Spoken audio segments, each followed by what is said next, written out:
Sadunia, le monde que tu construis.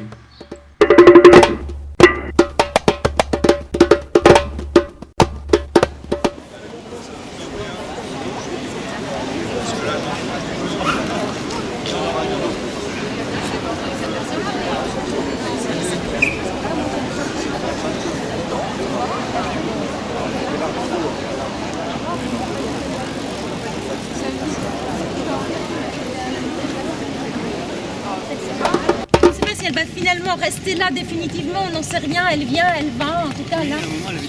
Oui, à un moment elle avait disparu, voilà. Bon, pour le moment elle est encore là et c'est tant mieux parce que vous avez donc un exemple du design de son meuble, de son mobilier. Et puis, vous voyez que cette chaise qui est très haut perchée, eh bien elle est perchée sur ce qu'on appelle une structure portique compacte. Hein. Si vous la renversez de l'autre côté, vous avez donc un élément porteur pour du mobilier ou pour de l'architecture. Alors avant de vous parler précisément du travail de Jean Prouvé, je vais déjà un petit peu vous situer biographiquement son histoire. Il naît en 1901, il meurt en 1984 et il va quasiment travailler toute sa vie avec des étapes bien particulières, bien déterminées.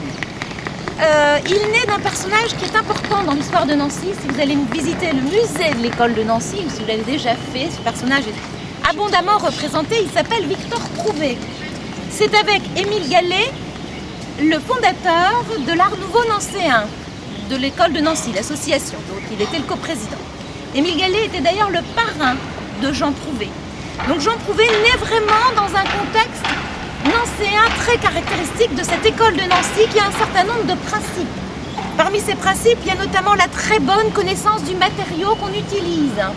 Il y a aussi, comme autre principe que Jean Prouvé va appliquer, la collaboration avec tous ses compagnons, ouvriers, etc. C'est un travail créatif de collaboration. Donc 1901, il naît. Il faudra attendre 1917 pour qu'il commence sa formation. Il aurait aimé, et ça c'est important, il aurait aimé être ingénieur en aéronautique. Mais Victor Prouvé, peintre, artiste, la guerre 14, les guerres, c'est jamais favorable pour les artistes. C'est pas à ce moment-là qu'ils vendent le plus, donc il n'a pas les moyens financiers de payer à son fils des études d'ingénieur. Il va le mettre au cheminée important, et déjà à la préhistoire, les hommes de la préhistoire connaissaient ce minerai de fer. Hein. Donc quand on dit « Ah mais à Nancy, il y a de belles ferronneries », mais oui, mais on a le matériau qu'il faut pour le travailler. Alors on va s'arrêter un tout petit peu à l'intérieur du musée des Beaux-Arts. Précision, le musée des Beaux-Arts, 1936, Front populaire, etc. Le bâtiment est trop petit pour accueillir la collection, donc on décide de l'agrandir. Donc vous avez une deuxième aile qui a été réalisée par une autre grande famille d'architectes nancéens, ce sont les André, hein, Émile André, Charles André, Émile André, Michel, etc. Enfin, actuellement, c'est encore une grande famille d'architectes nancéens.